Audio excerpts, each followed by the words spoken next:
The airport was loud, restless, and alive, yet somehow it felt unbearably silent around him. Among rolling suitcases, flashing departure boards, and hurried footsteps, one man sat completely still, staring at the polished floor as if it held answers he had spent a lifetime chasing.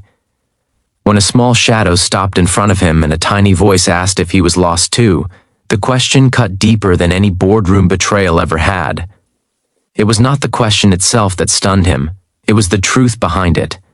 For the first time in years, someone had seen him not as a powerful CEO, not as a billionaire, not as a man who controlled empires, but simply as someone who looked lost. Before the story goes any further, take a moment to pause. If you believe in kindness, in second chances, and in the quiet miracles that happen between strangers, please like this video, share it with someone who needs hope today, comment your thoughts, and subscribe to the channel so more stories like this can reach the hearts that need them most. He had arrived at the airport hours early, not because he was eager to leave, but because there was nowhere else he wanted to be. His private jet waited on the far side of the tarmac, gleaming and ready, yet he chose the public terminal, blending into the crowd like an ordinary man. For years, airports had been his second home, places of constant movement where he never had to stay long enough to feel anything. Today was different. Today, the weight in his chest refused to lift. The recent funeral still echoed in his mind, the flowers, the empty words, the final realization that success could not save everything. His wife was gone, his son estranged, and the company he built now felt like a hollow monument to a life that had slipped through his fingers. He looked like any other tired traveler, tailored coat, dark circles under sharp eyes, hands clasped together as if holding himself in place. But inside, he was unraveling. Years ago, he'd been a hopeful young man with dreams bigger than his bank account and love that felt endless. Somewhere along the way, ambition had taken the wheel and everything else had been pushed to the side. He told himself he was doing it for his family, for their future, but the future arrived cold and lonely. Now, sitting alone in a crowded airport, he wondered how someone surrounded by people could feel so completely invisible. That was when the little girl appeared. She was small, maybe 6 or 7, with a backpack almost as big as she was, and eyes full of curiosity instead of fear. She stood in front of him without hesitation, studying his face the way children do, with honesty adults forget how to use. Her mother was only a few steps away, distracted by her phone and the departure board, unaware that her daughter had wandered into a stranger's quiet storm. The girl tilted her head, sensing something heavy, and asked her simple question. To her, he looked like someone who didn't know where he was going. Her mother noticed too late. Panic flashed across her face as she hurried over, apologizing repeatedly, pulling her daughter closer as if shielding her from the world. She expected irritation, maybe arrogance, the cold dismissal she had learned to expect from men who looked like him. Instead, she saw something else entirely. The man's eyes were wet, not dramatic tears, but the kind that come from a place so deep they surprise even the person feeling them. He smiled softly at the child, a smile that looked unused, almost forgotten. He didn't answer the way she expected. He didn't brush the question away or laugh it off. He told the truth in the only way he could. He explained that he wasn't lost in the airport, but he was lost in life, and that sometimes grown-ups forget where they were meant to go. The words came out quietly, heavy with meaning.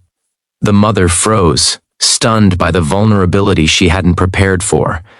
Her grip on her daughter loosened as she realized this man wasn't a threat, but a broken soul briefly stepping into the light.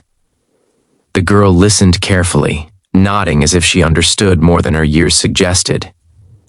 She reached into her backpack and pulled out a small folded paper. It was a messy drawing, clearly made during a long flight wait. She handed it to him without hesitation. The picture showed stick figures holding hands under a bright sun, with a crooked heart floating above them. It wasn't perfect, but it was sincere. she explained, in her own simple way, that when she felt lost, her mom told her to remember who loved her and where she felt safe. The drawing was her reminder. Something shifted inside him then. For years, he had measured value in profits, influence, and control. In that moment, a child handed him something priceless, a reminder of connection. His throat tightened as he accepted the drawing, careful as if it might fall apart. The mother watched, her eyes filling with tears she didn't expect. She had seen exhaustion, grief, and struggle in many forms, but rarely had she seen a man so clearly stripped of his armor. They sat together for a few minutes, not speaking much, sharing a quiet space in the middle of chaos. The mother learned, piece by piece, that he was a CEO, though he never emphasized it. She learned that he had built something enormous and lost something even bigger along the way. He learned that she was a single mother, traveling for a job interview that could change her life, terrified of failing, but more terrified of letting her daughter down. Their struggles were different in scale, but similar in weight. Both carried the burden of responsibility, fear, and love. The boarding announcement echoed through the terminal, pulling reality back into focus. The mother gathered her things, thanking him again, unsure why this brief encounter felt so important. The girl waved enthusiastically, proud of her drawing and unaware of the impact she had made. As they walked away, the man remained seated, staring at the paper in his hands. For the first time in years, he didn't feel the urge to escape. Instead, he felt grounded. That flight changed more than his destination. At 30,000 feet, he didn't open his laptop or review reports. He stared out the window, thinking about the people he had missed, the moments he had postponed, the love he had assumed would wait.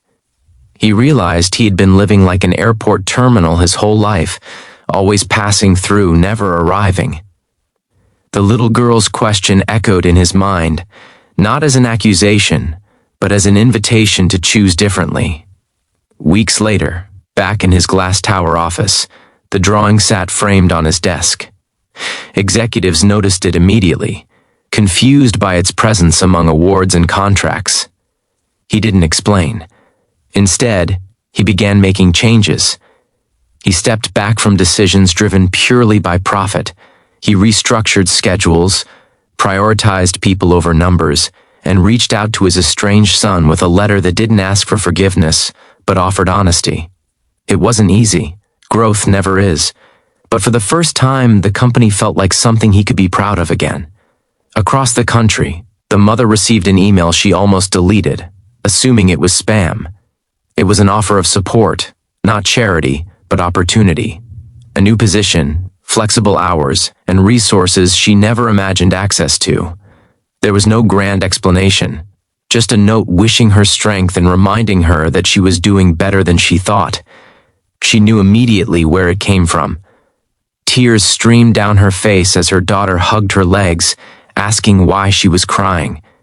She told her they were happy tears, the kind that come when life surprises you in the best way. Years passed, but the memory remained vivid.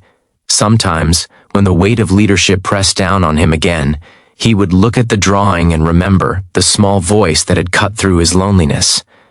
He learned that being found wasn't about maps or directions, but about connection.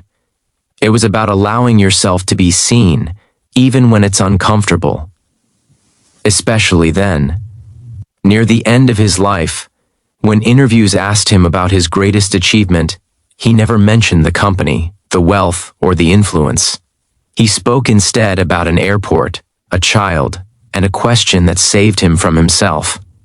People didn't always understand, but those who did felt it deeply.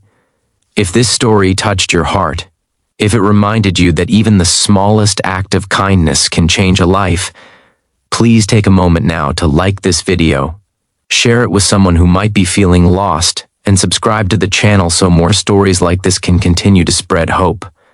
And before this story ends, leave a comment sharing a moment when a stranger's kindness changed your path, even in a small way. Your words might be the reminder someone else needs today. Because sometimes, the people who seem the most powerful are the most lost, and sometimes it takes the innocence of a child to guide them home.